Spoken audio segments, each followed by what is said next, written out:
ಮೇಲೆ ಜನಿಸಿದ ಇತ್ತಲ್ಲಿ, ಇವತ್ತು ಅವ್ರ ಭೂಮಿ ಮೇಲೆ ಬರ್ತಾ ಇತ್ತಲ್ಲಿ. ಇವತ್ತು ಅಮಿತ್ ಶಾ ನೀ ಯಾವ್ದೋ ಒಬ್ಬ ಗೌಡ ಶಾನ್ಭೋಗರ ಮನೆಯಾಗ ನೀ ಹೆಂಡಿ ಬೆಳಿತಿದ್ದಿ. ಇದನ್ನ ಮೊದಲು ತಿಳ್ಕೋಬೇಕು. ಇವತ್ತು ಬಾಬಾ ಸಾಹೇಬ್ ಅಂಬೇಡ್ಕರ್ ಅವರು ಎಲ್ಲಾ ಶೋಷಿತ ಜನಾಂಗದ ದೇವರದಾರ. ಇವತ್ತು ನಮಗೆ ಯಾರು ದೇವರಲ್ಲ. ನಮಗೆ ಯಾರಾದ್ರೂ ದೇವರಿದ್ರೆ ಅದು ಡಾಕ್ಟರ್ ಬಾಬಾ ಸಾಹೇಬ್ ಅಂಬೇಡ್ಕರ್. ನೀ ಏನಂತೆ ಇವತ್ತೊಂದು ಫ್ಯಾಷನ್ ಹೊಂಟದ, अंबेडकर अंबेडकर अंबेडकर इतनी बार तुम देव भगवान का नाम लेते तो अब स्वर्ग में जाते थे. ನಮಗೆ ಸ್ವರ್ಗ ಬೇಕಾಗಿಲ್ಲ. ನಮಗೆ ಸ್ವರ್ಗ ಬೇಕಾಗಿಲ್ಲ. ಯಾಕಂದ್ರೆ ಬಾಬಾ ಸಾಹೇಬ್ ಅಂಬೇಡ್ಕರ್ ಸ್ವರ್ಗ ನಮಗೆ ಭೂಲೋಕದಲ್ಲಿ ಕೊಟ್ರ. ಇತಿಹಾಸವನ್ನು ತೆಗೆದು ನೋಡಿದಾಗ ಗೊತ್ತಾಗ್ತೈತಿ, ಸಾವಿರಾರು ವರ್ಷಗಳಿಂದ ಈ ದೇಶದಲ್ಲಿ ಇರ್ತಕ್ಕಂಥ ಮುಸಲ್ಮಾನರನ್ನು, ಹಿಂದೂಗಳನ್ನು, ದಲಿತರನ್ನು ನೀವು ಏನ್ ಮೇಲ್ಜಾತಿಯವರಿದ್ರಲ್ಲ, ನಾಯಿ ಹಂದಿ ಕಟ್ಟಿಗಿಂತ ಕೀಳಾಗಿ ನೋಡ್ತಿದ್ರಿ. ಇವತ್ತು ಬಾಬಾ ಸಾಹೇಬ್ ಬರೆದಂತ ಸಂವಿಧಾನದಿಂದ ಇವತ್ತು ನಾವು ಟಾರ್ಚ್ ಬಟ್ಟೆ ಹಾಕೊಂಡು ಒಳ್ಳೆ ವಿದ್ಯಾಭ್ಯಾಸ ಪಡ್ಕೊಂಡು ಒಳ್ಳೆ ರಾಜಕೀಯವಾಗಿ ಒಳ್ಳೆ ಸಂಘಟನೆಗಾಗಿ ಇವತ್ತು ನಾವು ಮೆರಿತಾ ಇದ್ದಾರೆ. ಬಾಬಾ ಸಾಹೇಬ್ ಕೊಟ್ಟಂತ ಭಿಕ್ಷೆ. ಅಮಿತ್ ಶಾ ನಿನ್ನ ತಿಳ್ಕೋಬೇಕು.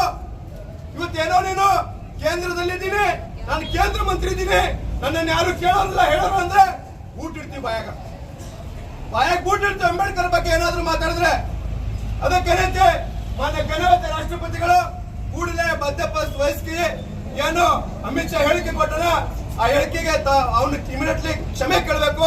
ಕ್ಷಮೆ ಕೇಳೋದ್ರ ಜೊತೆಗೆ ಇವತ್ತು ಅವನನ್ನ ಸಂಪುಟ ಸಚಿವ ಸ್ಥಾನದಿಂದ ವಜಾಗೊಳಿಸಬೇಕೆಂದು ನಾವು ಇವತ್ತು ಈ ಒಂದು ಬೇಡಿಕೆಯನ್ನು ಇಟ್ಕೊಂಡು ನಾ ಇಲ್ಲಿ ನಾತನ್ನು ಮುಗಿಸ್ತಾನೆ. ಜೈ ಭೀಮ್, ಜೈ ಪ್ರಬುದ್ಧ ಭಾರತ. ಇವತ್ತಿನ ದಿನ ದಲಿತ ಸೇನೆ ಹಾಗೂ SDPI ಸಂಘಟನೆ ವತಿಯಿಂದ ಈ ಪ್ರತಿಭಟನೆಯನ್ನು ಹಮ್ಮಿಕೊಂಡಿದ್ದು, ಪ್ರತಿಭಟನೆಗೆ ಆಗಮಿಸಿದಂತ ಎಲ್ಲ ನನ್ನ ಸಹೋದರಿಯರಿಗೆ ಮತ್ತು ಪುರಸಭೆ ಸದಸ್ಯರು ಹಾಗೂ SDPIನ ಪ್ರಮುಖರು ಹಾಗೂ ದಲಿತ ಸಂಘಟನೆ ಪ್ರಮುಖರನ್ನು ನಾನು ಮೊಟ್ಟ ಮೊದಲನೇದಾಗಿ ಸ್ವಾಗತವನ್ನು ಬಯಸುತ್ತೇನೆ. ಬಂಧುಗಳೇ, ಭಾರತ ರತ್ನ ಸಂವಿಧಾನ ಶಿಲ್ಪಿ ಡಾಕ್ಟರ್ ಬಾಬಾ ಸಾಹೇಬ್ ಅಂಬೇಡ್ಕರ್ ಅವರ ಬಗ್ಗೆ ಏನು ಒಂದು ಅಗೌರವ ತೋರುವಂತ ಮಾತನಾಡಿದಂತ ಕೇಂದ್ರ ಸಚಿವ ಅಮಿತ್ ಶಾ ಅವರ ವಿರುದ್ಧ ದೇಶಾದ್ಯಂತ ಏನು ಪ್ರತಿಭಟನೆ ನಡೀತಾ ಇದೆ, ಈ ಪ್ರತಿಭಟನೆ ಅವರು ಈ ದೇಶದ ಜನತೆಯ ಮುಂದೆ ಕ್ಷಮಾಪಣೆ ಕೇಳುವವರೆಗೂ ಕೂಡ ಈ ಪ್ರತಿಭಟನೆ ಇದ್ದೇ ಇರುತ್ತದೆ.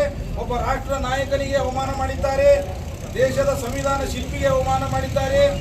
ದೇಶದ ಸಂವಿಧಾನವನ್ನ ಎಲ್ಲರಿಗೂ ಸಮಾನ